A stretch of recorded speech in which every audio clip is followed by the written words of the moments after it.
Beberapa waktu yang lalu ketika saya memberikan mentoring bisnis kepada beberapa pemilik bisnis, saya mendapatkan satu pertanyaan dari salah satu klien saya, yaitu pemilik bisnis yang hendak mengimplementasikan sistem HRIS di perusahaannya.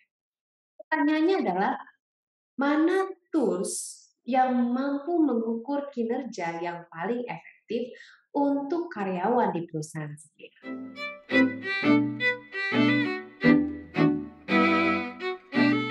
Selamat bergabung di channel Dunia SDM bersama dengan saya, Christine Manopo, kembali teman perjalanan Anda dalam mengelola organisasi dan SDM di perusahaan Anda.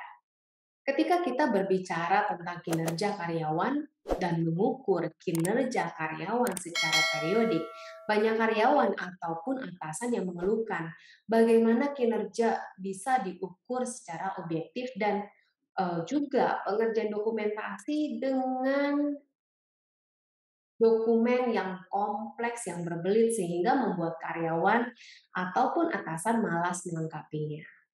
Atau kalaupun dikerjakan, biasanya yang terjadi adalah mereka melakukannya ketika akan dilakukan penilaian kinerja karyawan atau performance appraisal, sehingga penilaiannya tidak benar-benar menggambarkan kondisi yang sebenarnya atau adanya tingkat subjektivitas yang tinggi. Apakah ini yang Anda alami? Atau mungkin perusahaan Anda belum mengimplementasikan sistem manajemen kinerja kepada karyawan karena nggak tahu dari mana memulainya. Memang ini adalah sebuah fakta yang saya temukan dan saya alami dalam penerapan sistem manajemen kinerja di perusahaan sebagai sebuah tantangan tersendiri. Tidak hanya bagi karyawan, tetapi juga pimpinan perusahaan dan stakeholders. Tantangan pertama dalam sistem manajemen kinerja adalah apakah ukuran kinerja yang efektif buat perusahaan. Landasan apa sih yang digunakan? Karena banyaknya fungsi-fungsi di dalam organisasi. Juga isu lain yaitu mudah mengukur kinerja tim sales atau misalnya bagian produksi karena memang bisa menggunakan satu ukuran keuangan dari pendapatan atau biaya produksi. Tapi gimana mengukur kinerja di bagian atau fungsi support yang tidak berhubungan langsung dengan revenue perusahaan? Lalu tantangan kedua adalah ketika kita pikir sudah menentukan ukuran kinerja, maka muncul isu baru, yaitu apakah ukuran kinerja yang sudah kita tetapkan benar-benar mengukur kinerja yang kita harapkan dan berdampak pada pertumbuhan organisasi. Tantangan ketiga yaitu bagaimana memonitor progres kinerja dan pencapaian ukuran kinerja yang ditetapkan kepada karyawan. Apakah saya harus mengecek pekerjaan rutin karyawan satu persatu? Apakah saya harus mengecek sikap kerjanya, etos kerjanya, atau mungkin hal psikologis lainnya? Atau saya fokus pada parameter yang terukur berdasarkan aspek keuangan? Atau bagaimana? Sampai di sini. Apakah Anda merasakan pengalaman ini?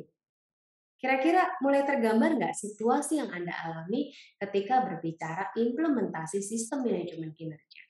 Meski begitu dengan segala tantangannya, pengalaman saya selama hampir 20 tahun menggeluti dunia organisasi dan SDM, implementasi manajemen kinerja sangat membantu pimpinan dan organisasi untuk mengevaluasi kemajuan, untuk bisa fokus kepada arah dan sasaran strategis dan kesempatan untuk melakukan perbaikan yang diperlukan sehingga bisa membawa sebuah pertumbuhan perusahaan yang continue dan sustainable. Nah, bila Anda belum menerapkan sistem manajemen kinerja ini di perusahaan Anda, maka saya pikir ini adalah saat yang tepat bagi Anda untuk menerapkannya. Bagi Anda yang mungkin sudah menerapkannya namun masih belum optimal, ini saatnya mengevaluasi kembali apakah sistem implementasi dari sistem manajemen Kinerja sudah objektif, apakah sudah konsisten dan selaras dengan tujuan dan arahan strategis perusahaan. Oke, kita lanjut ya.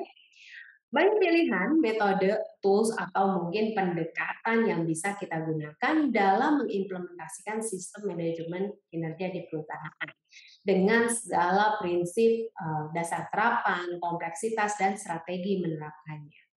Berikut ini ada 4 pendekatan atau metode umum yang digunakan di banyak perusahaan dan sebagian perusahaan melakukan modifikasi atas keempat pendekatan tersebut.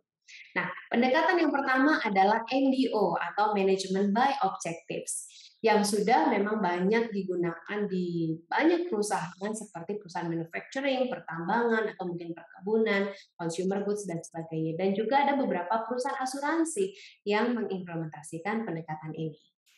MBO merupakan sebuah pendekatan strategis untuk meningkatkan kinerja organisasi. Ini merupakan sebuah proses di mana tujuan organisasi ditentukan dan disampaikan oleh manajemen kepada karyawan dengan intensi bahwa karyawan bertugas untuk mencapai setiap tujuan yang sudah ditetapkan sebelumnya. Langkah penting pada pendekatan MBO ini adalah monitoring dan evaluasi kinerja dan kemajuan yang dicapai tiap karyawan atas tujuan yang sudah ditetapkan. Dan idealnya jika karyawan diikut sertakan menyusun tujuan dan memutuskan area tindakan mereka, mereka akan lebih terlibat untuk memenuhi tanggung jawabnya. Di dalam MBO, setelah menentukan tujuan, maka selanjutnya kita menentukan yang namanya Key Result Area atau KRA yang spesifik, tergantung minat, kemudian juga kualifikasi pendidikan dan spesialisasi.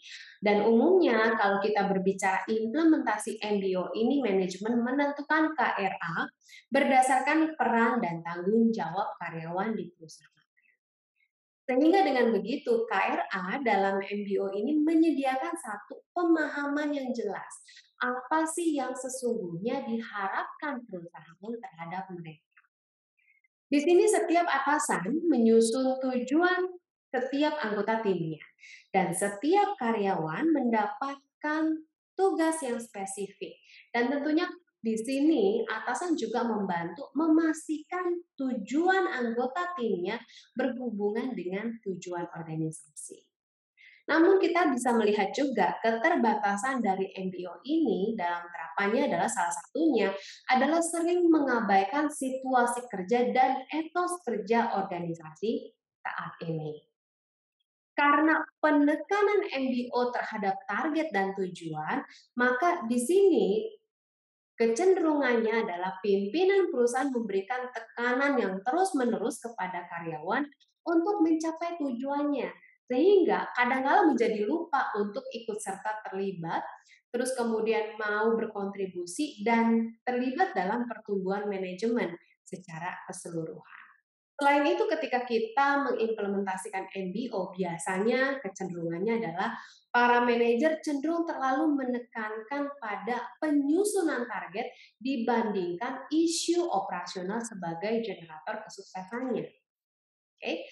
Nah, kemudian pendekatan kedua yang bisa Anda gunakan dalam implementasi sistem manajemen kinerja adalah menggunakan KPI atau Key Performance Indicator and Metrics yang menyediakan cara untuk mengukur seberapa baik perusahaan, unit bisnis, proyek, atau individu dalam menunjukkan kinerja yang berhubungan dengan tujuan dan target strategis. Pada implementasinya, KPI ini dibagi menjadi 4 matriks, yaitu pertama kualitas, kuantitas, efisiensi kerja, dan kinerja organisasi. Lalu pendekatan yang ketiga adalah Balance Scorecard atau BSC. Balance Scorecard pada dasarnya di sini menghubungkan titik-titik antara strategi organisasi dan elemen operasional. BSC memastikan visi misi dan nilai-nilai utama organisasi terrefleksikan di dalam tujuan, inisiatif, dan ukuran kinerja. Dan BSC juga mengecek kinerja strategi selaras dengan area fokus strategi yang ada. Kalau kita berbicara BSC atau balance scorecard ini sering digunakan untuk mengkomunikasikan apa sih sesungguhnya yang ingin dicapai perusahaan. Kemudian menghubungkan kerja harian atau rutin karyawan dengan strategi organisasi. Kemudian juga memprioritaskan produk, proyek, dan level layanan. Juga memonitor dan mengukur kemajuan organisasi terhadap tujuan strategis perusahaan. Dalam pengukurannya, BSC terdapat 4 perspektif, yaitu finansial, pelanggan, proses internal, dan pembelajaran dan pertumbuhan. Nah, sebagai informasi bahwa ketiga pendekatan yang sudah saya jelaskan sebelumnya, kecenderungannya inisiatifnya bersifat top down. Maksudnya adalah tujuan strategis organisasi ditetapkan oleh manajemen puncak dan diturunkan sampai ke unit level terkecil di dalam organisasi. Selanjutnya pendekatan terakhir yang bisa menjadi opsi Anda untuk menerapkan sistem manajemen kinerja di perusahaan, yaitu OKR atau Objective and Key Results. Secara umum, OKR banyak digunakan di perusahaan startup, teknologi, atau mungkin beberapa perusahaan kecil yang jumlah struktur organisasinya tidak besar. OKR merupakan sebuah alat kinerja untuk menyusun, mengkomunikasikan, dan memonitor tujuan organisasi, sehingga dalam hal ini karyawan bersama-sama bekerja dalam satu direction atau satu arahan yang sama. OKR menyediakan sistem kerangka kerja yang sederhana, praktis, dan langsung untuk menentukan, kemudian juga untuk melakukan tracking dan mengukur target yang mengaspirasi dan terukur bagi karyawan dan perusahaan. Dan tentunya kalau kita berbicara OKR, keuntungan menggunakan OKR ini yang pertama adalah alignment atau keselarasan, di mana seluruh anggota tim atau karyawan berjalan pada satu arahan yang sama dan berkontribusi terhadap apa yang paling penting bagi perusahaan. Kemudian yang kedua, keuntungan yang kedua adalah engagement, yang memberikan setiap anggota tim tujuan yang jelas bahwa mereka bekerja menuju satu tujuan yang ditentukan bersama, sehingga dengan begitu bisa meningkatkan engagement. Lalu yang ketiga adalah fokus. Ini membantu fokus terhadap usaha sehingga setiap karyawan mengerjakan apa yang penting untuk dicapai. Lalu yang keempat adalah otonomi, yang menstimulasi karyawan untuk maju dan memberikan extra effort dan mereka menampilkan kinerja lebih daripada yang diharapkan. Dan yang terakhir adalah otonomi, yang membantu tim bekerja secara otonom sesuai dengan keahlian sehingga kemudian mereka bisa berkontribusi mencapai keseluruhan tujuan yang ada. Dan untuk mengimplementasikan OKR ini, Anda tentunya harus menyusun tujuan dan key result berdasarkan levelnya. Semoga Anda mendapatkan satu gambaran pendekatan kira-kira apa sih yang cocok yang ditetapkan di perusahaan saya terkait dengan sistem manajemen kinerja ini. Dan tentunya apapun pendekatan yang Anda pilih, hal penting dan kritikal untuk kesuksesan implementasi adalah kesadaran pentingnya dilakukan manajemen kinerja ini, baik oleh manajemen dan karyawan. Konsistensi implementasi dan umpan balik berupa penghargaan karyawan yang objektif dan berkesinambungan. Semoga sharing kali ini bermanfaat buat rekan-rekan semua dan juga jangan lupa share ke rekan-rekan yang lain sehingga mereka juga bisa mendapatkan manfaat yang sama. Dan juga kasih komentar dan like Anda di sini. Mungkin pertanyaan yang terkait dengan implementasi sistem manajemen kinerja di perusahaan Anda. Atau Anda juga bisa mengirimkan email pada link deskripsi. Nyalakan juga notifikasi Anda supaya tidak ketinggalan video terbaru dari saya. Sampai jumpa di video berikutnya. Salam HR Pro.